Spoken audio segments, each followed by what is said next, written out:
What's up guys? In today's video I'm going to show you how to change track rod ends on your car. Now it is a pretty simple job. Now, it doesn't take too long. I've already done the other side and that took me all of 10 minutes. Now I have done a bit of prep work already just to speed the video up a bit. And what I've done is I've brushed around this nut with a wire brush to get all the crap off, and around this one as well. I've also sprayed it with some WD-40, or you can use any penetrating oil really. And it's been soaking out for about 10 minutes. So first thing we've got to do is loosen this nut. Now sometimes this is a ball joint, so it will turn all of this. So there is a thing in there where you can put an Allen key to hold it steady. But with a bit of luck, you might just be able to get this undone without having to do that.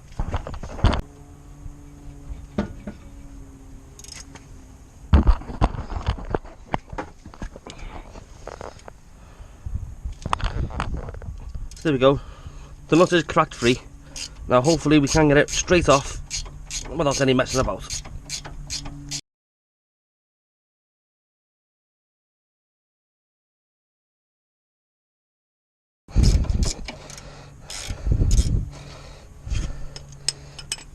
Well, we did get lucky there. It was tight, but thankfully it didn't start spinning. Now, one thing to note about doing this sort of job is this does control the angle of your steering, and this is adjustable, so you will need to get this tracked, otherwise you'll just chew up your tyres and your handling will be poor. But there is a way to get it pretty close to how it's set up now. So you basically just count the threads at the end down here. So then once you've took this bit off, you then screw it on the same amount, and it's pretty close then, you know, close enough so that you can safely get to a place where they can track the car for you. So the next thing to do is to crack this nut loose.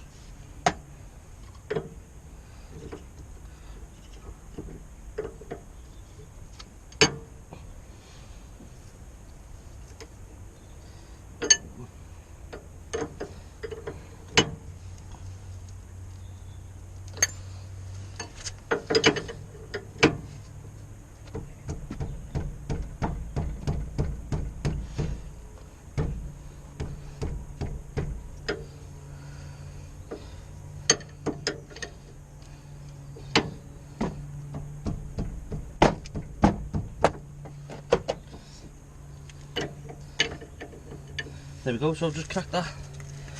I've done it maybe a 16th or an 1/8 of a turn. Now just give it a little bit of a turn back. That'll make sure that this hasn't really moved at all. Now the next thing to do is to remove the ball joint from the end of the hub.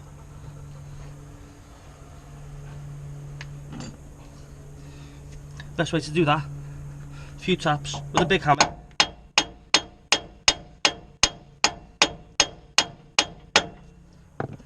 There we go. As you can see, it's now pop free, and this then very easily will twist off. Now there is another way to get this to pretty much the right place where it needs to be. One is to, once you've put this nut back but not tight, that is pretty much where it needs to butt up to. But you can also, when you twist it off, count the turns. 1, 2, 3, 4, 5, 6, 7, 8, 9, 10.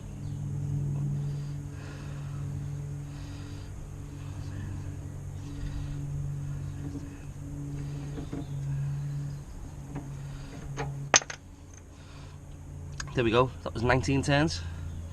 So when we get the new one, put that on 19 turns, pretty much straight up to that, and it should be golden. As you can see, there's a clear difference between these now. That one's all squashed and compressed, just generally worn out. This one isn't too bad. In actual fact, it was the other side that was dodgy and needed changing. But with something like this, if you change one side, you do both.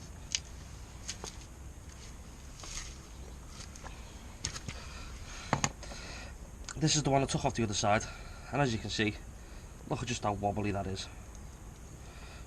You know, whereas this one, there's hardly any movement in it whatsoever. And that's essentially what you want. So now, essentially we're halfway there. All we've got to do is reinstall it. So if you remember, 19 turns to get it on.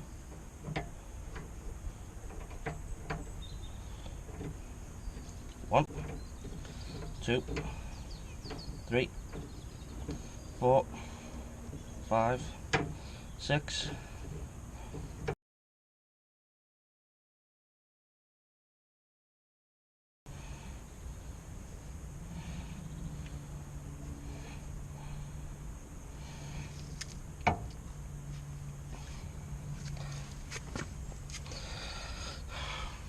So now it's on.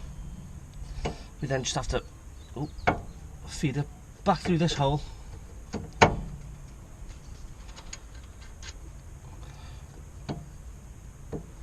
The nut on a bit.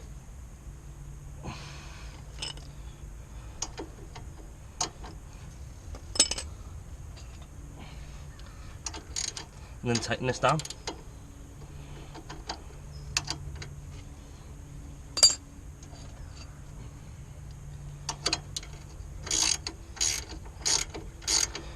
Now, when you tighten it up, you shouldn't have to hold it.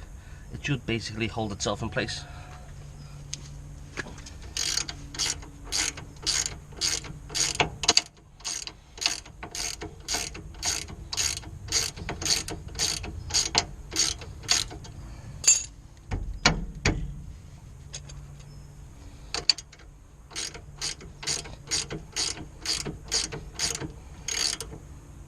And unfortunately, no.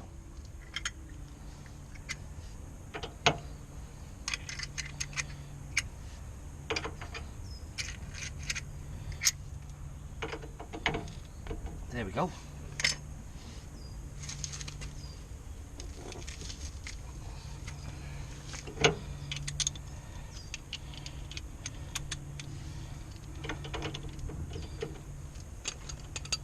So if it does start spinning,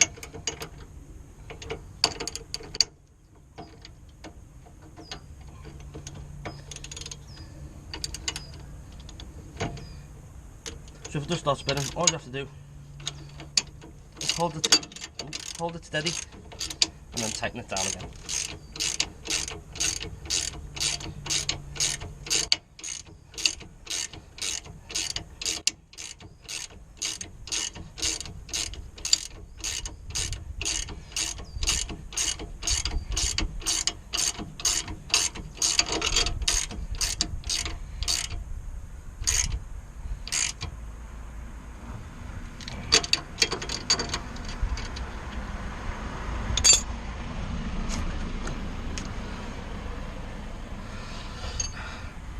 And now the last job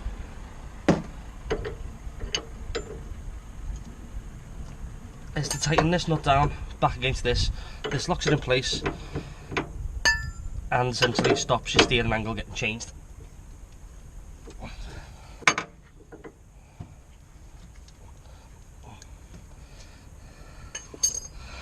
And that's all there is to it, guys. You know, like I said, make sure you do this on both sides. Once you've done, get the car tracked, because you will chew up your tyres. Your steering angle will be off. It might only be very slight, but that's all it needs to be, and you'll ruin your tyres. So once you're done, you need to make sure you get the car tracked. You know, if you don't, you'll ruin your tyres, and your handling will be off. And hopefully, as you've seen, it is a very easy fix. You know, something that anybody can really do with very basic and minimal tools. So I've been Chris Dalton. If you like this video, then please like, share and subscribe for more car content. So I'll catch you on my next video. See you later and goodbye.